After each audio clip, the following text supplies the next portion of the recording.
ہماری مدد کیوں نہیں ہو رہی؟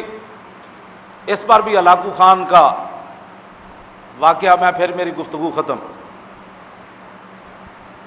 علاء الدین خوارزم مسلمانوں کا بہت بڑا سپہ سالار ہے۔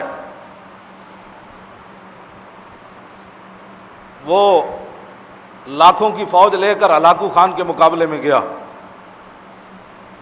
عین جب لڑائی کا موقع آیا تو علاء الدین خوارزم نے اپنی فوج کو واپس بھیج دیا اور خود بھی واپس پلٹ آیا کہ ہم نے نہیں لڑنا ہلاکو خان سے۔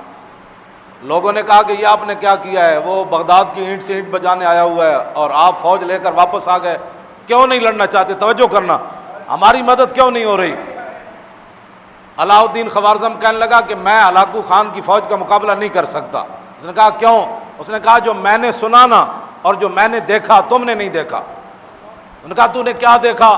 اس نے کہا کہ ہلاکو خان کی فوج کے سروں کے اوپر اولیاء کی روحیں اور فرشتے سایہ کر کر یہ لفظ کہہ رہے ہیں ہلاکو خان کی فوج کو کہ ایھا الکفرۃ اقتلوا الفجر، اوے بدکار کافرو ان بدبخت مسلمانوں کو خوب مارو۔ نے کہا جب اللہ کی مدد ہی ہمارے ساتھ نہیں ہے، فرشتے بھی اللہ کے یہی کہہ رہے ہیں ان بدبختوں کو مارو۔ یہ کلمہ حضور کا پڑھتے ہیں، آئیڈیل غیروں کو سمجھتے ہیں، یہ کلمہ پڑھ کر بھی ان کو یقین نہیں ہے کہ ہم نے کیا کرنا ہے۔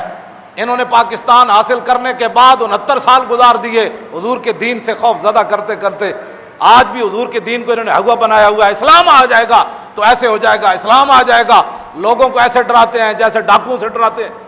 اسلام کو انہوں نے ہوا بنا دیا۔ انہوں نے کہا کہ ایھا الکفرۃ اقتلوا الفجر، اوے کافرو ان بدبخت مسلمانوں کو خوب مارو۔ اس نے کہا جب اللہ کی تائید ہی ہمارے ساتھ نہیں ہے۔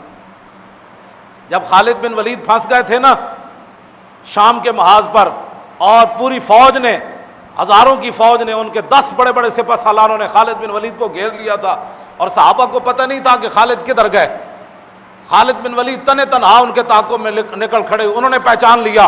ان کا سپہ سالار کہنے لگے یہی وہ بندہ ہے جس نے پورے دنیا کے اندر اپنی طاقت کی دھاک بٹھائی ہے، آج اس کو مارو تو ہر چیز واپس لے لو گے تم، اس سپہ سالار کو مارو۔ خالد بن ولید فرمانے لگے مجھے موت سامنے اس دن نظر آ گئی، میں اپنے گھوڑے سے نیچے اتر آیا، ہزاروں کی فوج کے میں گھر گیا، ان کے سپہ سالار آ گئے۔ آپ فرماتے ہیں کہ ہاتھیوں کی طرح ان کے سپہ سالار تھے جنہوں نے مجھے گھیرا۔ جب خالد بن ولید، اس صحابہ کو پتہ ہی نہیں ہے خالد بن ولید کدھر گئے، تنے تنہا ان کے پیچھے بھاگ کھڑے ہوئے۔ جب یہ صورتحال بن گئی تو تھوڑی دیر کے بعد انہوں نے کہا کہ خالد آج نہیں بچ سکتا۔ تھوڑی دیر کے بعد پیچھے سے جناب آواز آ گئی، خالد بن ولید کے پیچھے حضرت کاکا آ رہے ہیں، حضرت مثنیٰ آ رہے ہیں، حضرت شرحبیل آ رہے ہیں، بڑے بڑے جرنیل صحابہ پیچھے سے گھوڑے دوڑاتے ہوئے آ گئے۔ کافروں کے اندر تھر تھلی مچ گئی۔ انہوں نے کہا کہ یہ کیا بنا ہے؟ آتے ہوئے انہوں نے ساری فوج کو بھگا دیا۔ تو خالد بن ولید نے فرمایا کہ آپ کو کس نے بتایا کہ میں ادھر پھنس گیا؟ انہوں نے کہا کیا بتائیں، کس نے بتایا؟